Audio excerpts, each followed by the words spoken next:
A todos.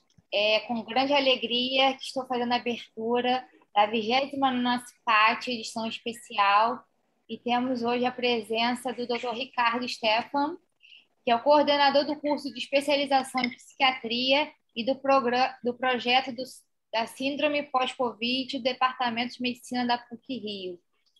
Agradecemos seu convite em nome do Padre Valdeci, que se encontra numa reunião, e desejamos uma ótima palestra. Fica com o senhor a palavra. Bom, obrigado, Daniela. Bom, a ideia dessa conversa hoje, né? Pode definir como uma conversa, é mais falar sobre um pouco sobre... Eu foquei mais nas sequelas da Covid e vou falar um pouco das variantes, né? Qual o impacto, né, que essas variantes têm tido, não só na transmissibilidade da doença e as ondas de casos que tem tido, mas também tem algumas coisas que a gente ainda não sabe em relação ao aumento de patogenicidade e o efeito das vacinas nelas, né? Então, tem algumas coisas que ainda que a gente ainda não tem resposta. Mas, assim, desde dezembro, quando o vírus foi nomeado, e em março, né, quando foi decretada a pandemia pela Covid, a gente já teve mais de 4 milhões de mortes, né? No Brasil, a gente chegou a ter, numa época, 4 mil mortes por dia, né? Então, acho que é inegável o impacto que essa pandemia teve no mundo, né, no Brasil. Os efeitos que ela teve, continua tendo, né? Acho que todo mundo sentiu na pele com maior ou menor grau. Uma pergunta rápida aqui. Quantos de vocês teve Covid nesses últimos... Uma pessoa. Deixa eu ver aqui no chat.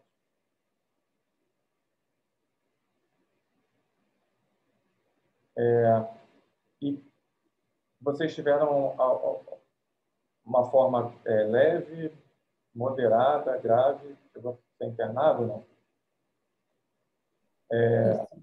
A minha foi muito leve, muito levinha.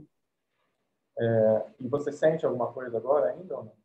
Percebeu alguma alteração? Oi? Tem algum sintoma ainda ou não? Não, não tive nada. Eu tive um pouquinho de alergia no olho. Fiquei sem olfato um dia só. E não tive febre, nem tive dor no corpo. Foi só isso mesmo. Também fiquei assim 4 dias só. Depois eu não tive mais nada. Não fiquei com nenhum sintoma. Graças a Deus, a maioria das pessoas tem sintomas muito leves. Não, às vezes nem sabe que está com Covid, só detecta isso quando faz algum exame. Um sintoma muito comum, que é a marca registrada da Covid, é a perda de olfato e paladar. Muitas pessoas perdem o olfato e em um mês a maioria retorna, tem de volta. Você teve sorte em um dia só de perda de olfato, mas tem pessoas que isso vai se arrastando. E tem um componente meio de loteria, né? Então, você pode ter uma forma leve, mas você pode ter uma forma gravíssima, né? Da doença com internação, necessidade de intubar. E a COVID,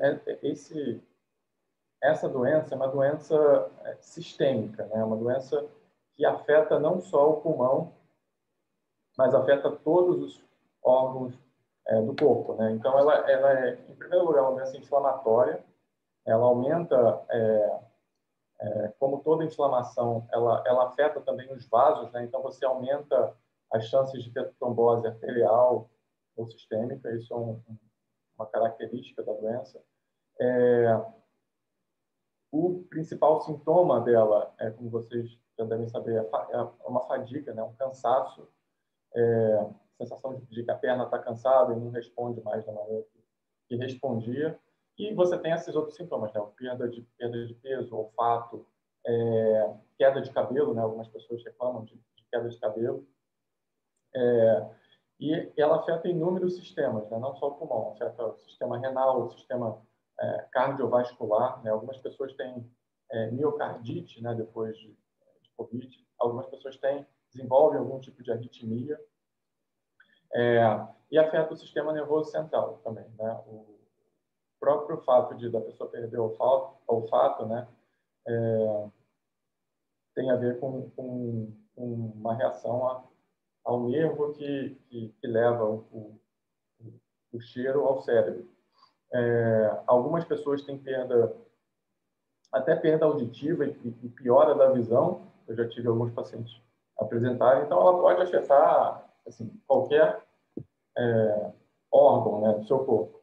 E o que começaram a notar logo lá no início é que algumas pessoas apresentam, depois da fase aguda, né, 4 semanas, os sintomas se persistem. E muitas vezes persistem por meses, né? Às vezes até um ano depois. Você tem pessoas que tiveram Covid há um ano que até hoje apresentam algum sintoma. E isso não necessariamente as pessoas que tiveram que ser internadas e intubadas.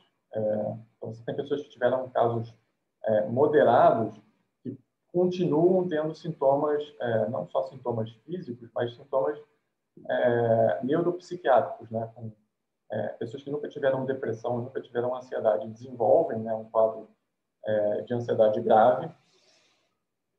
Pessoas que que tinham algum sintoma de depressão, ansiedade, têm uma recidiva, né, uma piora, né, desses sintomas durante a pandemia. E você tem como confundidor aí a própria pandemia, né, o próprio fato de ficar enclausurado, de não poder sair, incerteza em relação ao futuro. Muitas pessoas tiveram, ou pessoas próximas que morreram, ou pessoas próximas que ficaram bem graves pela pandemia, ou que perderam, teve uma diminuição na renda, ou perderam alguma coisa.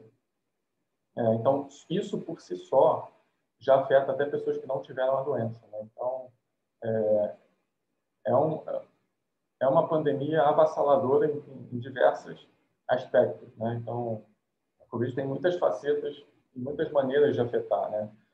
E fora esses problemas que o próprio vírus pode causar, seja ele pela ação direta do vírus nos neurônios, seja pelo efeito da inflamação, seja pelo efeito da internação, né?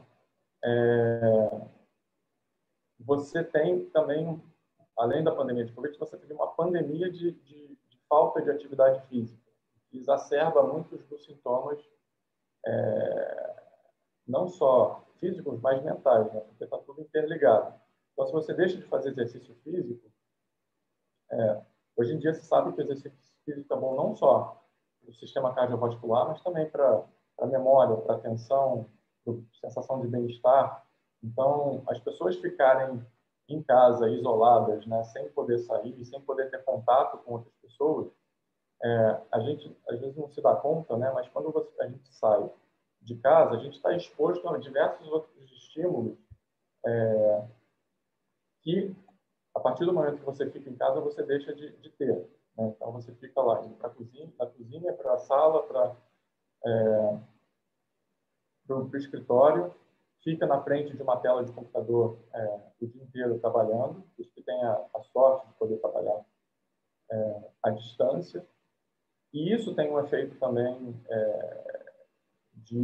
não só de cansaço, né, de diminuição dos estímulos, né? Então, isso causa alterações na memória, né? Parece que os dias são iguais, né? Então, você acaba não criando, sua percepção do tempo fica um pouco alterada. Você não tem estímulos novos para servir como marcos, né? Ou como referências, né? De dias diferentes. Então, isso tem um efeito crônico, né? Que vai se cronificando, que afeta também a nossa atenção, a nossa memória, o bem-estar. Então, fora os efeitos do próprio vírus, né? Que pode causar alterações nos neurônios e reações inflamatórias, né? E muitas vezes reações imunes, né? Que geram, às vezes, também danos colaterais nos outros órgãos. A gente tem essa questão de comportamental que afeta isso tudo também. Então, normalmente se define, agora falando um pouco sobre como é que são, vocês devem ter lido já, síndrome pós-Covid ou Covid longa, esse é o termo que eles têm utilizado para quem passou dessas primeiras 12 semanas, você tem 4 semanas da Covid aguda, né, quando ela está agindo, e você tem depois a fase subaguda, e se esses sintomas persistem por 6 meses, você tem o que eles chamam de Covid longa. Aquelas que persistem por um tempo e vão se estendendo. A gente tem estatísticas de pessoas, que 80% das pessoas que tiveram a forma grave da doença, um ano depois tem sintomas ainda. Algum sintoma persiste depois de um ano de doença. Então, isso tem um impacto não só para a pessoa, mas do ponto de vista de saúde pública e populacional, pela quantidade de pessoas que tiveram Covid, isso vai ter um impacto, está tendo já, né? Mas a gente tem que se preparar para atender essas pessoas. E diversos hospitais aqui no Rio, em São Paulo, nos Estados Unidos, criaram ambulatórios específicos para tratamento da síndrome pós-Covid. Então, você tem diversos tipos de alterações que persistem depois de um tempo, a principal sendo fraqueza, o principal queixa, né, que a gente vê nesses ambulatórios um cansaço desproporcional ao esforço. A pessoa fala que vai trabalhar e quando chega em casa chega exaurido, querendo só dormir. Queixas de enxaqueca crônica, né, de dor nas pernas e cansaço. A fadiga, né, pelo Covid, o cansaço é o sintoma mais comum que persiste. Falta de concentração. As pessoas falam que não conseguem mais prestar atenção ao trabalhar como conseguia antes, né? De fazer várias coisas ao mesmo tempo. Não conseguem mais com a mesma agilidade e com a mesma velocidade que antigamente.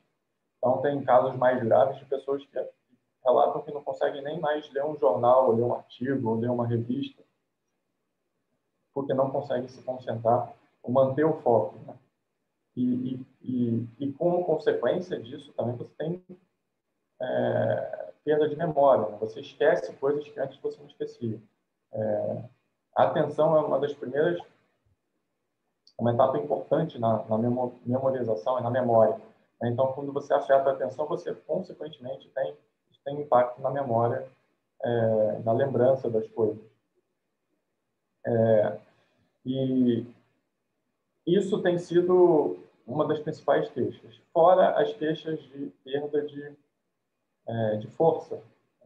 Não só perda de força nas pernas, né, que é mais comum, mas perda de força no braço, né? Tem pessoas que dizem que não conseguem mais ir para o supermercado e trazer as compras, levantar as sacolas, né, de compras do supermercado para casa. Então, a reabilitação física, né, com fisiatra, com fisioterapeuta, é extremamente importante logo no início, né, da recuperação. Muitas pessoas falam que, não, vou deixar isso passar, as coisas voltarem, mas hoje em dia tem alguns estudos que mostram que a reabilitação precoce é fundamental para você restabelecer a força e a função que antes tinha, antes da doença. Então, lá na PUC, por exemplo, a gente teve a ideia de montar, junto com o Jorge Biocchini, né, que está coordenando, um ambulatório para síndrome pós-Covid, né? Primeiro a gente criou um ambulatório para pessoas que foram impactadas pela pandemia de qualquer forma, seja ela porque perdeu uma pessoa próxima, seja ela porque perdeu o trabalho, enfim. E aparece muita gente com pessoas que tiveram a doença e apresentam a persistência dos sintomas mesmo depois dela apresentar. E os tipos de queixas são diversos, né? Então, você tem desde cansaço, dessa fadiga, a ter perda muscular, dificuldade respiratória.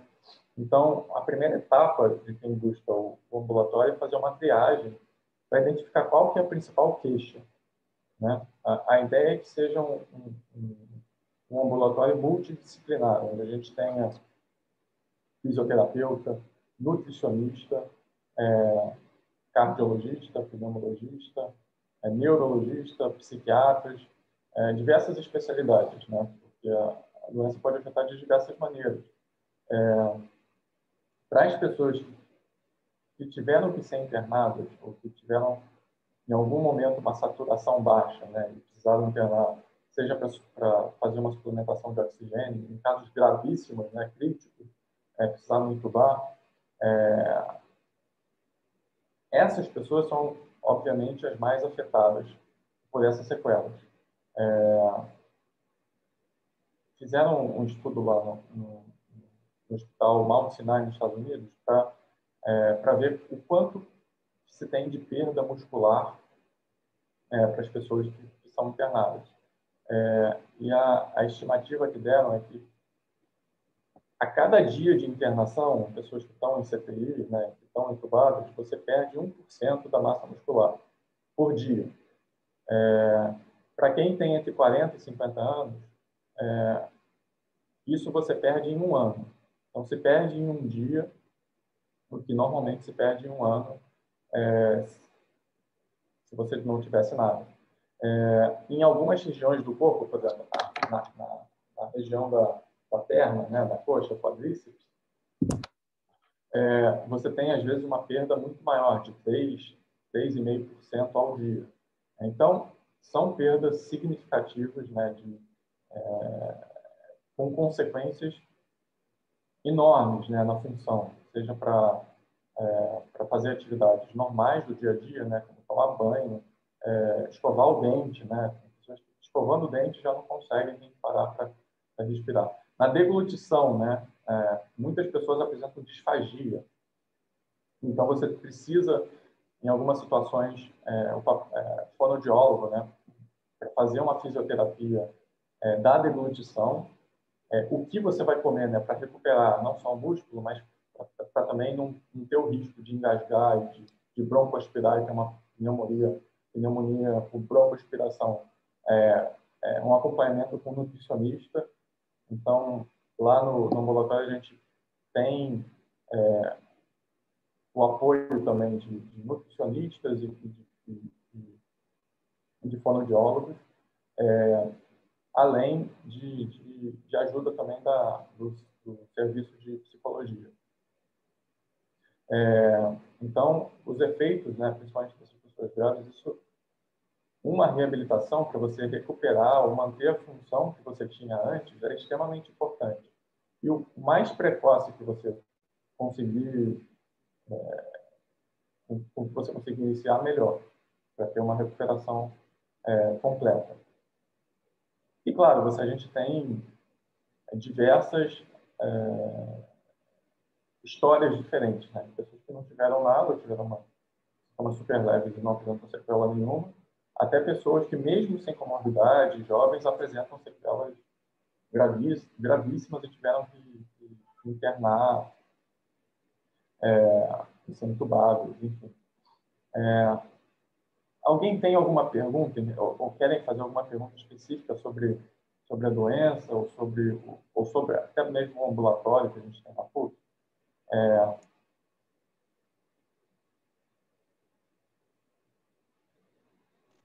Eu teria uma pergunta. Pode fazer. Primeiro, parabéns pelo trabalho que vocês estão desenvolvendo. O seu trabalho é já com uma perspectiva de denominar síndrome, né?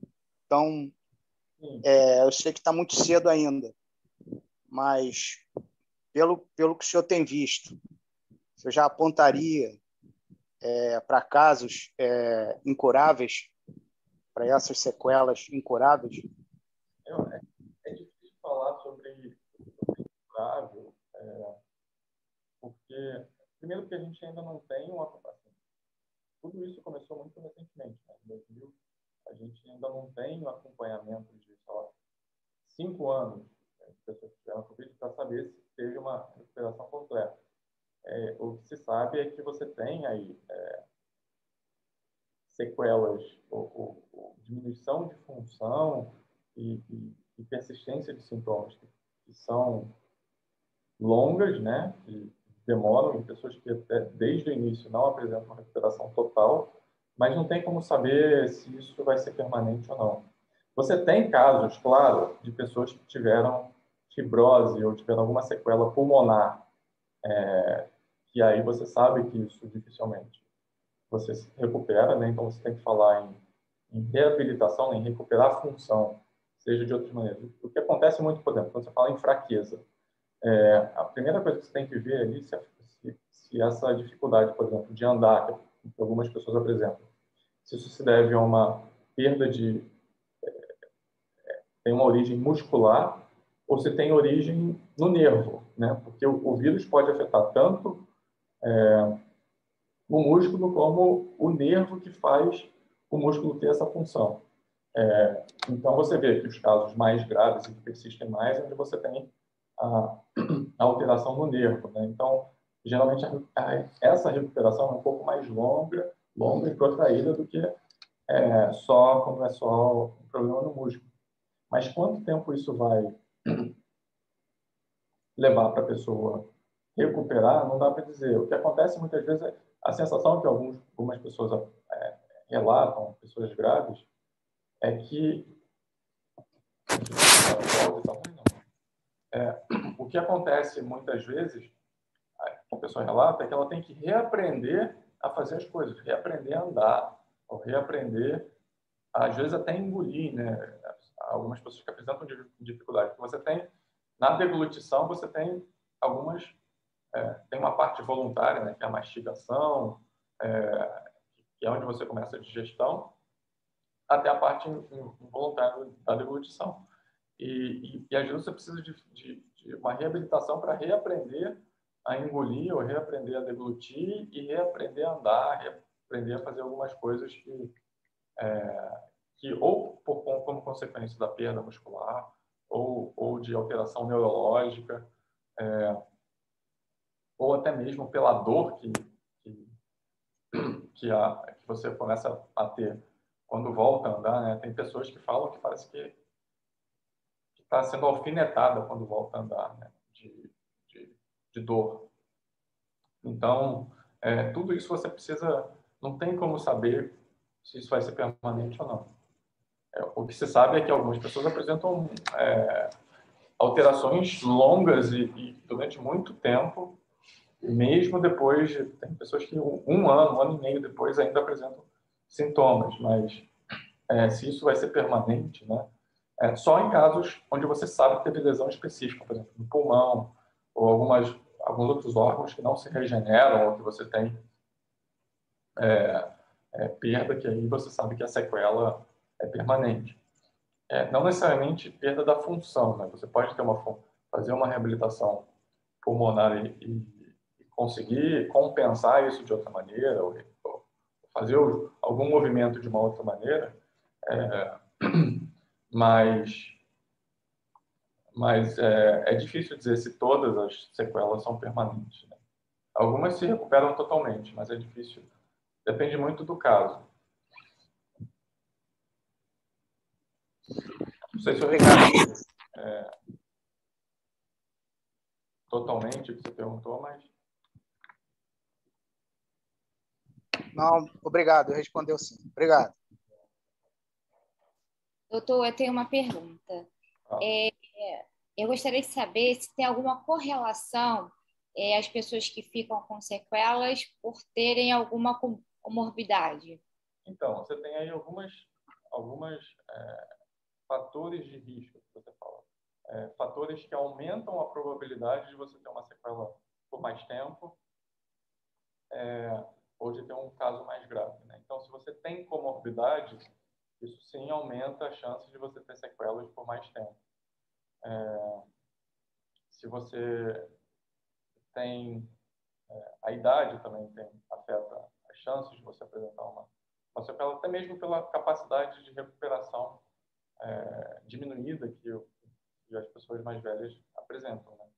Mas, assim, não dá para afirmar. Tá? Se a pessoa tem comorbidades, ela vai apresentar sequelas por mais tempo, mas isso aumenta o risco dela apresentar. E outra pergunta é em relação a muitos casos nas escolas de crianças apresentarem Covid. Sim, com essas variantes, né? As variantes aumentaram muito a transmissibilidade, né?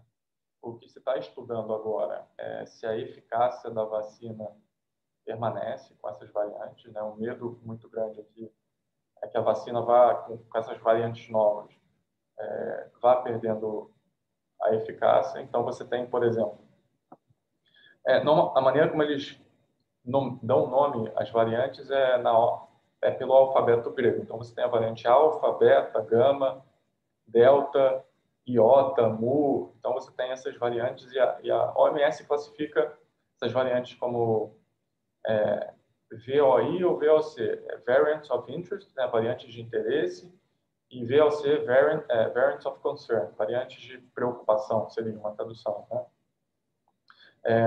Então, por exemplo, a delta é uma variante de preocupação pelo aumento na transmissibilidade.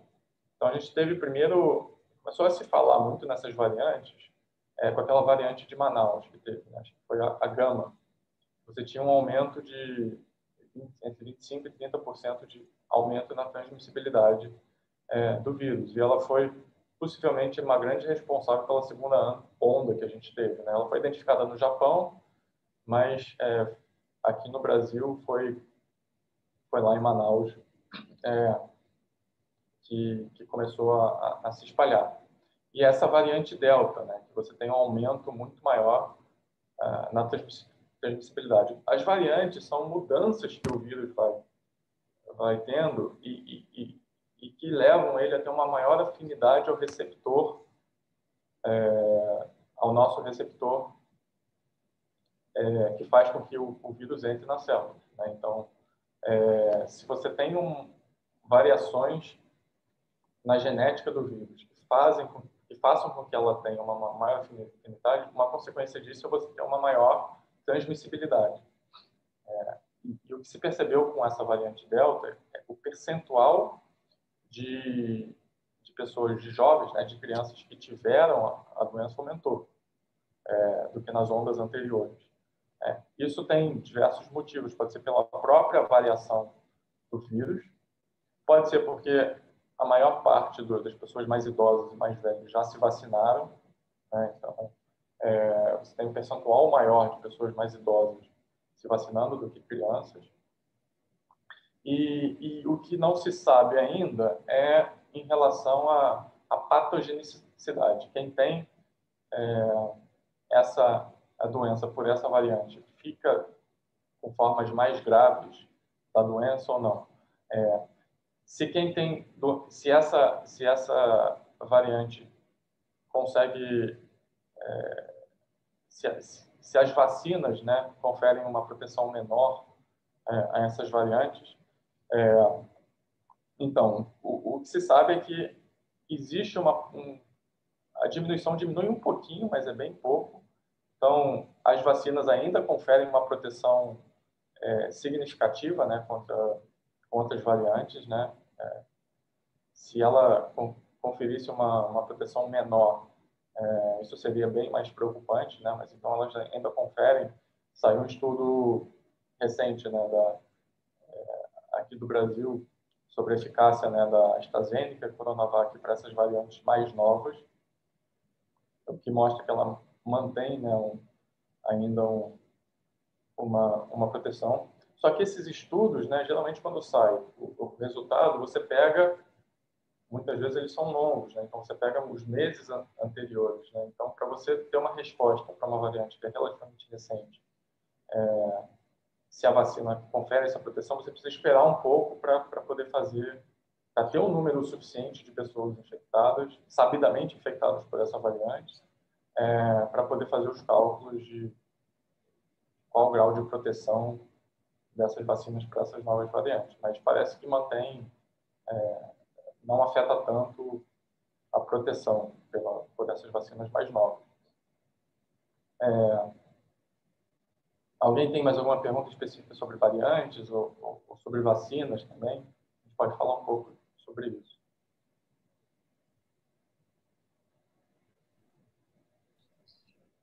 Em caso de pessoas com idade, né, que já tomaram a segunda dose em março da Coronavac, tem alguma correlação, motivo pelo qual elas ainda se contaminam, mesmo já tendo tomado a segunda dose e tendo os cuidados, usando máscara, lavando as mãos, distanciamento?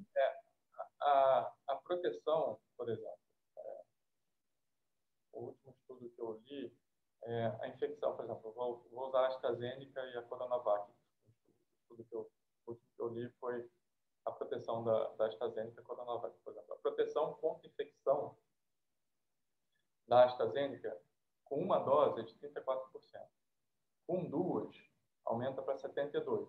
Então, é super importante ter a segunda dose. Então, aumenta para 72%, isso para se infectar. Então, não confere proteção 100%. Né? Então, você vai ter, na população, pessoas que tiveram 2 doses e se infectaram. Né? De cada 100, você vai ter aí 28 que vão se infectar, mesmo tendo as 2 doses. Para proteção, para internação em UTI, por exemplo, a segunda dose, a eficácia aumenta para 89%. E para óbito, para 90%. Quer dizer, então, mesmo com 2 doses da AstraZeneca, você tem aí uma proteção de 90%, mas não é de 100%. Então, você tem pessoas que, mesmo que com 2 doses, que vão ou morrer, ou que vão ser infectadas, ou que vão ser internadas em UTI, principalmente se tiver outras comorbidades.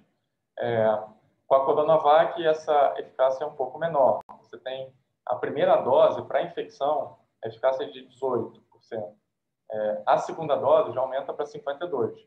Agora, a proteção contra UTI e óbito aumenta para mais de 70%.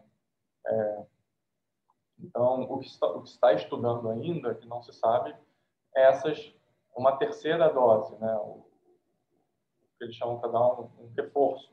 Né? Então, isso ainda não tem muitos estudos para saber qual que é a melhor combinação. O fato de cada estado estar fazendo de um jeito, um fala que vai fazer a terceira com Coronavac, outra tem que ser com Pfizer. Então, isso gera um pouco também de confusão, mas a verdade é que ainda isso é um tema que ainda não tem muitos dados. Né? O que se está fazendo em alguns países é dar essa dose de reforço para quem tem um sistema imune comprometido. Né? Então, que para a vacina fazer efeito, ela precisa gerar uma reação imune. Então, o que a vacina faz, ela mimetiza uma proteína, algum antígeno do vírus, que não causa doença, né? Que não deixa a pessoa mal, apresenta isso para o sistema imune e espera que ele reaja a isso.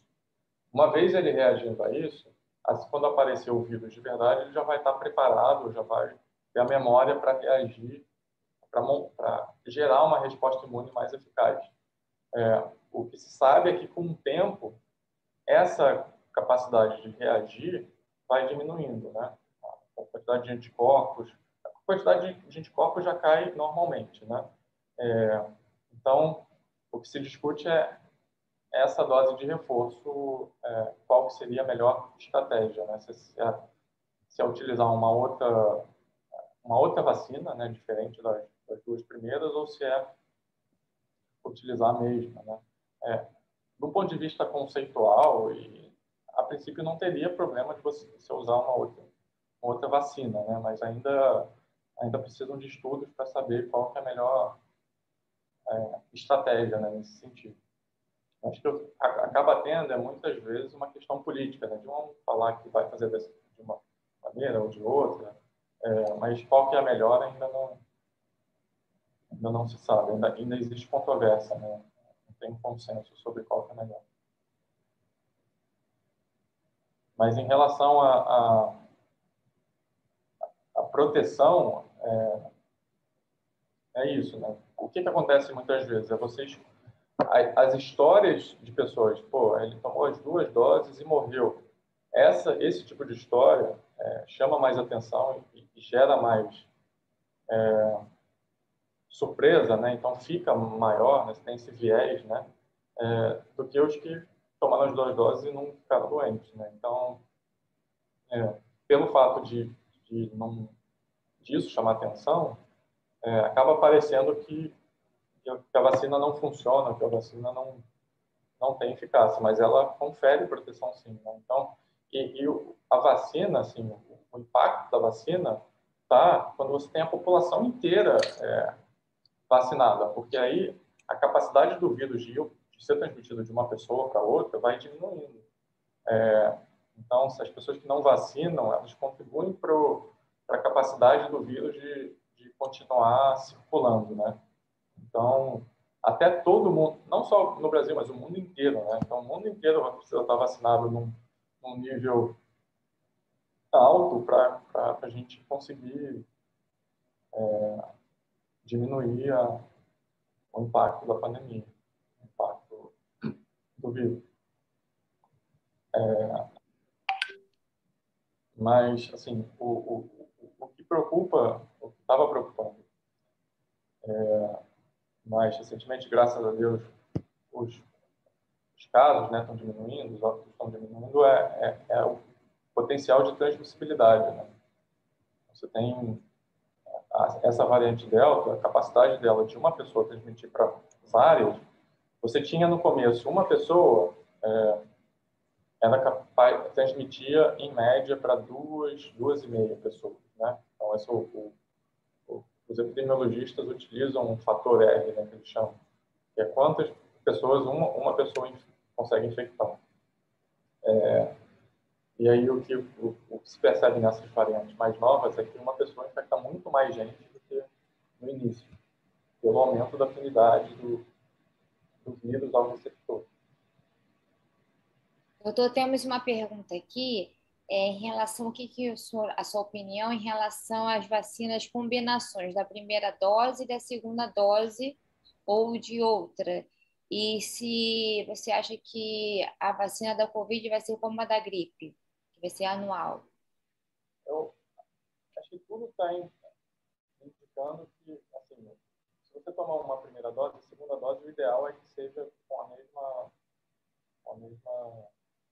tipo, né, de vacina que você tomou, até porque o efeito de você aumentar a eficácia dela se dá justamente por você expor uma segunda vez o corpo ao mesmo antígeno, né, ao mesmo...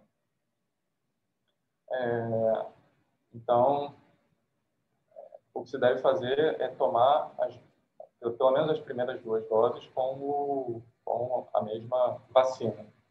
A questão da terceira dose, o que se recomenda que se faça, quando você tomar o Coronavac, fazer com a vacina, com a vacina da Pfizer ou AstraZeneca. Mas tem estudos mostrando também que uma terceira dose da mesma vacina também aumente um pouco a sua eficácia. Mas ainda não fizeram estudos para saber qual que é a melhor combinação ainda em relação a isso. E estão priorizando as pessoas mais idosas, né, que foram as primeiras a tomar, e as que estão há mais tempo, né? Então, você pode tomar uma terceira... Teoricamente, você poderia tomar uma terceira dose 28 dias depois da segunda, mas o que está acontecendo é que muitas pessoas estão tomando 6 meses depois, ou no final, às vezes, algumas pessoas 1 ano depois dessa dose de reforço. E se isso vai virar uma vacina igual a vacina da gripe, que você tem que tomar todo ano, isso vai depender de quanto tempo provavelmente daqui nos próximos anos, meses, anos, vão sair os estudos de pessoas que tomaram a vacina há, sei lá, 1 ano, 2 anos, 3 anos, para você ver o quanto que a eficácia da vacina vai diminuindo ao longo do tempo. Se ela realmente diminui num nível que você tomar de novo um reforço compensa. Ou se você tem que tomar outro tipo de vacina, ou se surgirem variantes diferentes onde a vacina não é eficaz, você vai ter que tomar outras vacinas diferentes. O que acontece com a vacina da gripe, eles pegam, como tem variações o ano inteiro, de tipo, as vacinas são diferentes. Né? Então, você pega as principais cepas, né, da vacina da gripe, essa vai ser a vacina do final do ano. Por isso que a vacina da gripe também não é 100%, né? Então, muitas pessoas, mesmo tomando a vacina da gripe, ficam doentes. Mas ela diminui bastante a mortalidade pela gripe. Então, igual acontece com as vacinas da Covid, ela diminui bastante a mortalidade. Às vezes, não necessariamente a infecção, mas você, às vezes, tem uma forma mais branda da gripe, né? E o que muitas vezes as pessoas também se queixam é a reação imunológica que você tem à vacina, né? Então, algumas pessoas, quem tomou a vacina da AstraZeneca, por exemplo, é muito comum a pessoa apresentar um quadro que é muito parecido, às vezes, até com a própria Covid, né? Fica com uma febre, dor no corpo, mas isso é autolimitado, né? Dura um período muito curto, e isso é o seu corpo reagindo, até às vezes muitas vezes um bom sinal, um indicador de que você está criando uma resposta imune, né? A própria resposta imune gera essa sensação de febril, né? De que você está você está doente. Então, às vezes isso é confundido, até mesmo na gripe, às vezes é confundido com a própria gripe, né? Então, as pessoas falam que toda vez que toma a vacina da gripe, fica gripado. E às vezes ou é reação imune, ou às vezes ficou gripado mesmo, mas provavelmente uma gripe mais branda ou menos grave do que se não tivesse vacinado.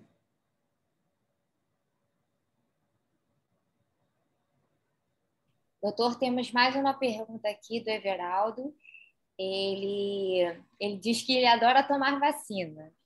E a dose de uma vacina pode interferir de alguma forma na outra? Ou uma vez respeitando o intervalo entre vacinas, não há nenhum tipo de interferência? Eu acho que respeitando o intervalo, não costuma ter nenhum tipo de interferência. Não, a gente é exposto a antígenos, a agentes o tempo todo, né? Então, nosso sistema imune está funcionando sempre. Então, se você respeitar o intervalo entre uma vacina e outra, não tem problema, não. Temos mais perguntas. Devido à Covid-19, há necessidade de desinfetar alimentos entregues em casa e como fazer no caso de frutas e legumes? Eu lembro que no início, né, eles recomendavam que você limpasse as superfícies e limpassem as sacolas, né, os produtos, tudo isso. Né?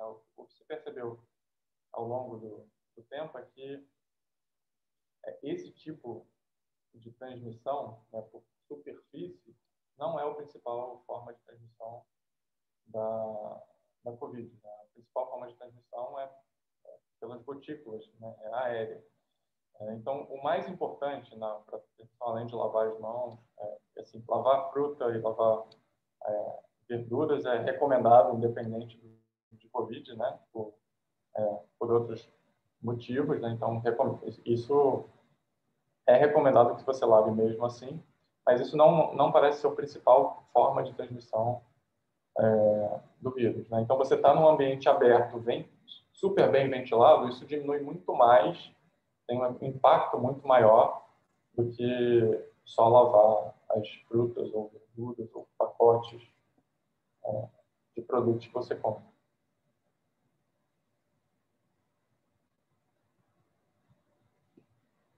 Temos a Mariana que gostaria de fazer uma pergunta. Mariana, pode ligar o áudio.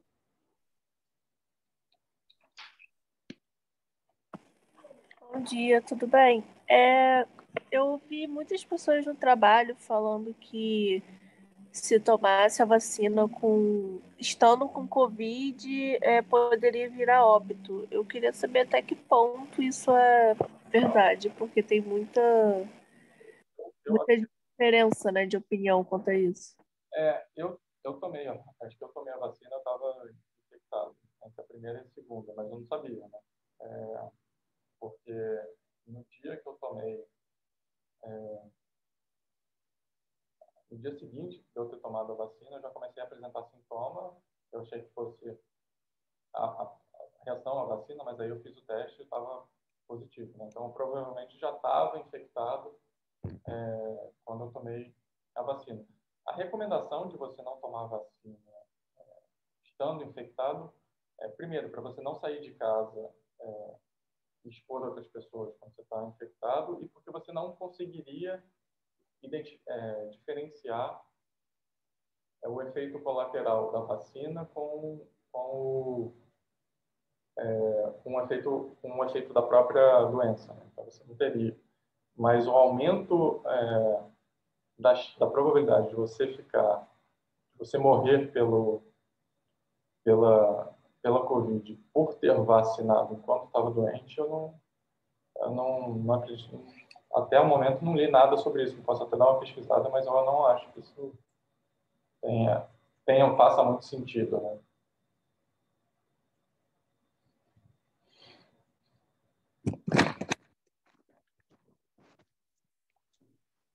Tem mais uma pergunta aqui que a preocupação é em relação a transporte coletivo, ônibus, mototáxi, vans, em relação aos cuidados dos passageiros e motoristas.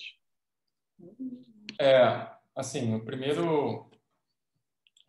coisa que você deve ter cuidado se você está em um ambiente, tipo um ônibus,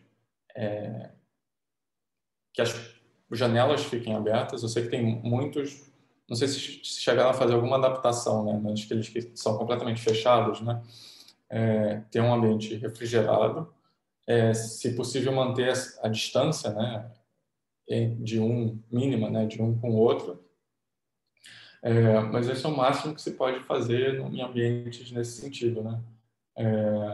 Manter um ambiente ventilado e uma distância, e obviamente máscara, lavar as mãos sempre que puder, né, com álcool gel.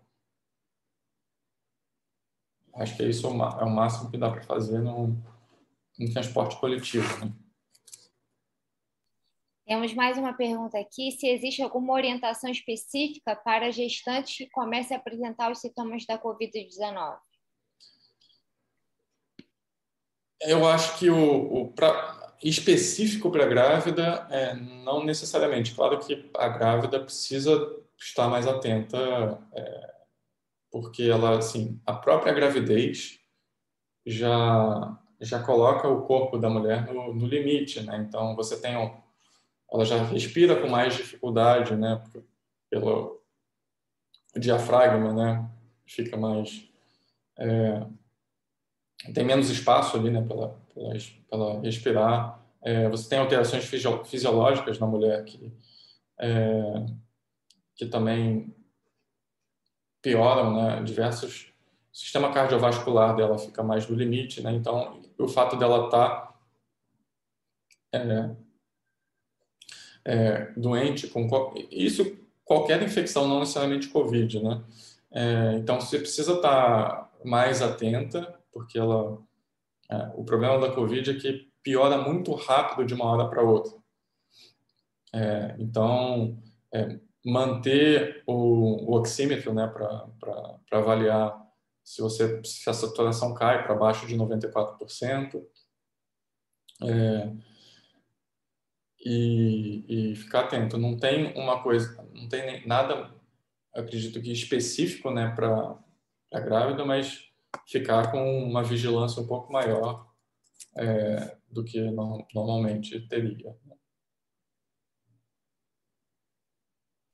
Temos mais perguntas aqui, o chat está bombando. Quais as recomendações para quem precisar viajar neste momento da pandemia? Se você for viajar, você vai manter todos os cuidados que você tomaria, como se você fosse ou para o supermercado, ou para sair de casa, né, com máscara, lavando com frequência as mãos e, de preferência, viajar tendo sido vacinado. Acredito que nos aviões você não tem, muitos não mantêm, né, aquele distanciamento, mas o principal cuidado é o uso de máscara, tentar fazer o menor número de escalas possível, né, e minimizar o tempo que você se expõe a pessoas, né. Dentro do avião você tem, muitos já tomam todas as precauções de higienização, né, dos aviões e o próprio avião tem um filtro, né, que elimina, né, o vírus que fica circulando, mas não tem nenhuma recomendação específica maior, né, para quem tem a necessidade de viajar.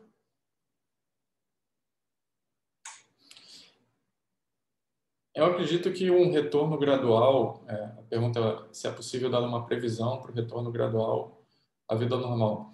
Isso vai depender muito do ritmo, né, de vacinação de todo mundo. Torcer para que não surja nenhuma variante mais mais letal, né, que aumente a gravidade da doença e que escape, né, a vacinação. Mas vai depender muito dessas variáveis, né, o ritmo com que a população se vacinar, a população em geral, né, todo mundo, e monitorar essas próximas variantes.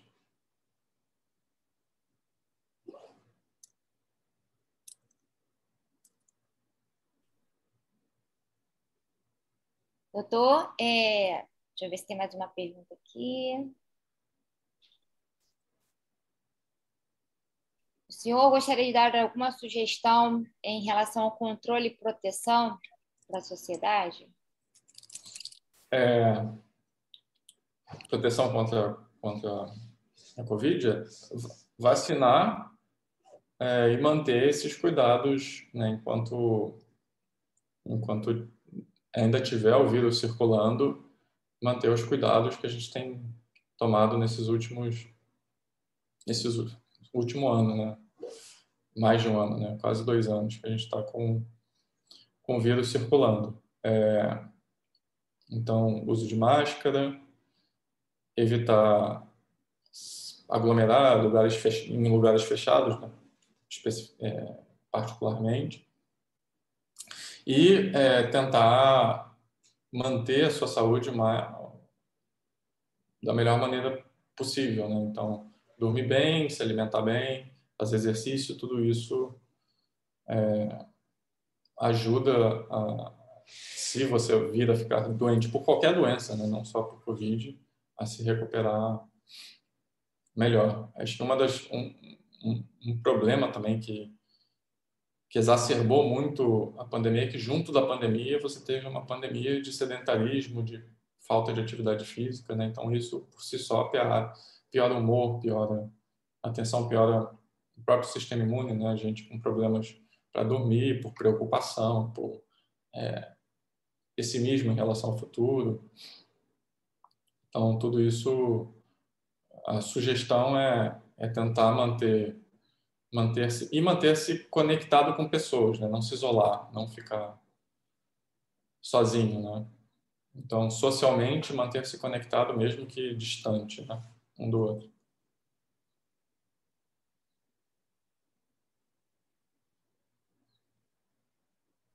Tem uma outra pergunta do João Vitor. Quais seriam as recomendações para a prática de esportes ao ar livre, por exemplo, futebol, basquete ou correr na praça? De esporte, você tem um risco pelo contato próximo, né, de você estar junto. A vantagem é que se puder ser ao ar livre, né, isso é melhor do que em ambientes fechados.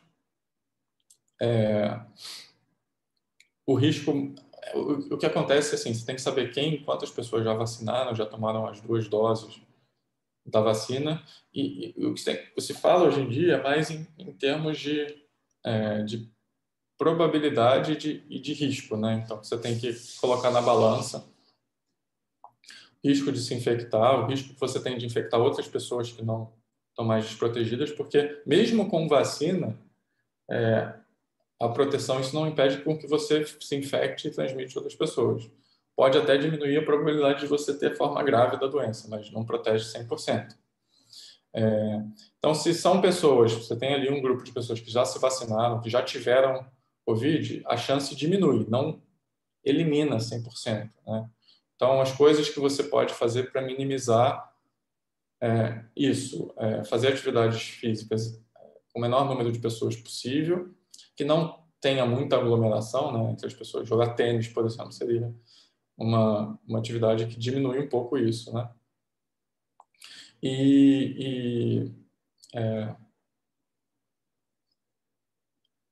Basicamente isso, né? Tentar manter um mínimo possível pessoas por muito tempo juntas, né? E fazer tudo em ambiente aberto, com bastante ventilação. Temos mais uma pergunta da Patrícia Magashi. Quais suas sugestões para minimizar o impacto na memória? Então, o impacto na memória, tem até algumas pessoas que fazem um tipo de reabilitação cognitiva, né, com exercícios de memória.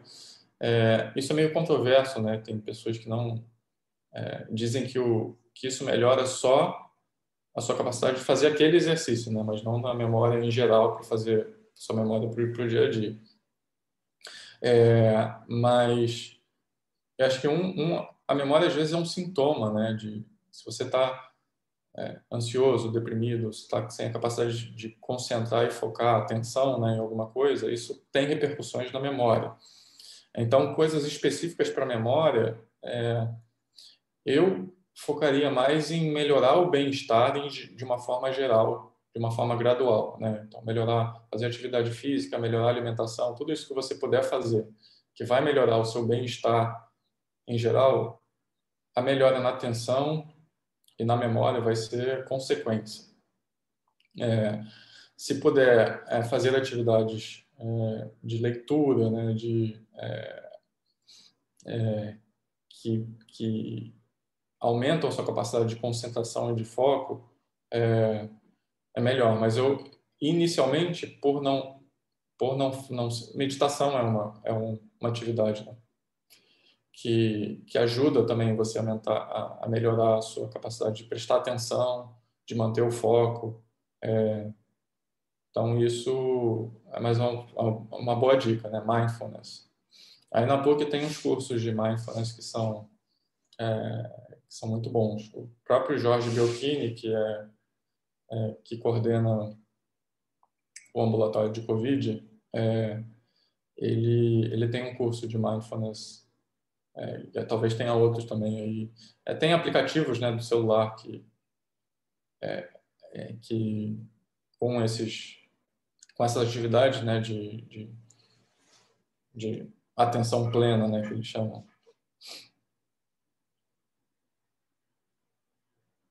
Isso, o Insight Timer, tem o Headspace, é um deles. A Patrícia Magacho é a nossa coordenadora do programa Equilíbrio, da Vice-Reitoria Comunitária. Patrícia Magacho, gostaria de dar alguma palavrinha para compartilhar conosco? Não, queria agradecer as valiosas contribuições do Dr. Ricardo e dele ter essa oportunidade da gente pensar sobre todos esses aspectos, porque às vezes a gente resvala pelo viés da negatividade, né? Mas o senhor conseguiu resgatar essa esperança para a gente também, né? Mostrar alternativas e convidar as pessoas a assumirem a corresponsabilidade nisso tudo também. Uhum. Só tenho ali a agradecer a oportunidade também de Obrigado. falar que eu adoro o professor Belchiri, e um dos pilares do programa Equilíbrio é justamente o Mindfulness, né? Então, Isso. a gente contribui para o empenho da universidade para promover o bem-estar. Então, muito obrigada por essa oportunidade. Eu é que agradeço o convite. E obrigado pelas contribuições de vocês também, né? Pelas perguntas. E se alguém tiver alguma outra pergunta ou alguma outra específica, eu vou colocar o meu e-mail aqui. Se alguém tiver alguma pergunta específica ou quiser entrar em contato depois, pode falar comigo. Eu não sei se vai ficar em alguma plataforma. Sim, a palestra vai ficar na plataforma ECOA, provavelmente vai estar disponível até o final dessa semana e vai valer como atividade complementar também. E eu gostaria de que o senhor deixasse aqui o contato do ambulatório, como é que faz para as pessoas entrarem em contato. Se você colocar no próprio site da MedPUC, lá tem ambulatório São Lucas. Você pode entrar em contato por lá. Eu vou colocar aqui o link, se vocês quiserem.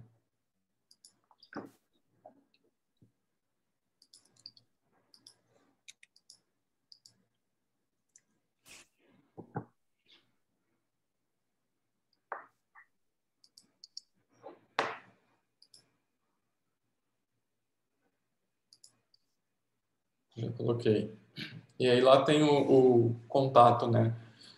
Para agendar por WhatsApp, os telefones ou pelo próprio agendamento online, que dá para fazer também.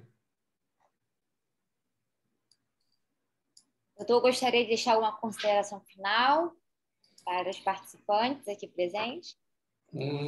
Não, só se vacinem e se protejam. Obrigado pelo convite e pela atenção de todo mundo. Se precisarem de alguma coisa, podem entrar em contato comigo e obrigado. Nós agradecemos, em nome do Padre Valdeci, pela aceitação do seu convite. Foi um prazer ter o senhor aqui dando essa palestra para a gente, falando sobre uma questão